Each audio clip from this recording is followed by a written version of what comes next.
అంతర్గత విషయాలు అంతర్గతంగా మాట్లాడితేనే మంచిదని బీఆర్ఎస్ కార్యనిర్వాహక అధ్యక్షుడు కేటీఆర్ స్పష్టం చేశారు. పార్టీలో ఏ స్థాయి నేతలకైనా ఇదే వర్తిస్తుందని అన్నారు. పార్టీలో కోవట్లు ఉంటే వారే బయటపడతారని కేటీఆర్ తెలిపారు. తెలంగాణకు పట్టిన శని కాంగ్రెస్, తెలంగాణకు పట్టిన దయ్యం రేవంత్ రెడ్డి.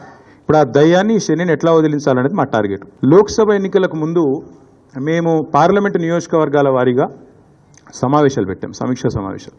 ఇక్కడ అసెంబ్లీలో ఓడిపోయాము, ఎట్లా ముందుకు పోవాలని చెప్పి దాదాపు 17 రోజుల పాటు మీరందరూ చూశారు. ఇక్కడే వేల మంది కార్యకర్తలతో కూర్చొని దాదాపు 7, 8, 9, 10 గంటలు వారితో చర్చించాం. ఆ ప్రాసెస్లో చాలామంది డైరెక్ట్గా మైకులో మాట్లాడిన వాళ్ళు ఉన్నారు, కొంతమంది చిట్టీల మీద రాసిచ్చిన వాళ్ళు ఉన్నారు, కొంతమంది కేసీఆర్ గారికి ఉత్తరం అందించండి అని చెప్పి ఉత్తరాలు ఇచ్చిన వాళ్ళు ఉన్నారు. కాబట్టి మా పార్టీలో we encourage open culture, democracy కాబట్టి, డెమోక్రాటిక్ పార్టీ కాబట్టి, ప్రజాస్వామిక స్ఫూర్తి ఉన్న పార్టీ కాబట్టి మా పార్టీ అధ్యక్షుల వారికి ఎవరైనా సూచనలు చేయాలనుకుంటే ఉత్తరాలు రాయొచ్చు.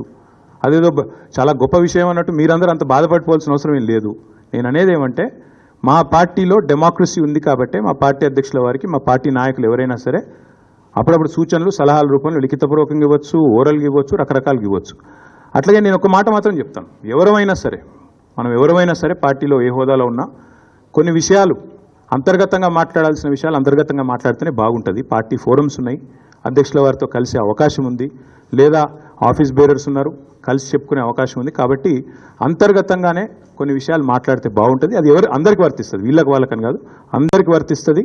తప్పకుండా ఎవరమైనా ఒకటే, ఈ పార్టీలో అందరం కార్యకర్తలమే, అందరికీ కూడా ఇదే సూత్రం వర్తిస్తుంది. కాబట్టి అన్ని పార్టీలో ఉంటారు. రేవంత్ రెడ్డి కోవట్లు ఉంటే ఉండొచ్చు, ఏముంది అందులో. Coverts will expose themselves, coverts will expose themselves in due course of time. ఎందుకు తొందర, ఎందుకు చేసుకోవాలి?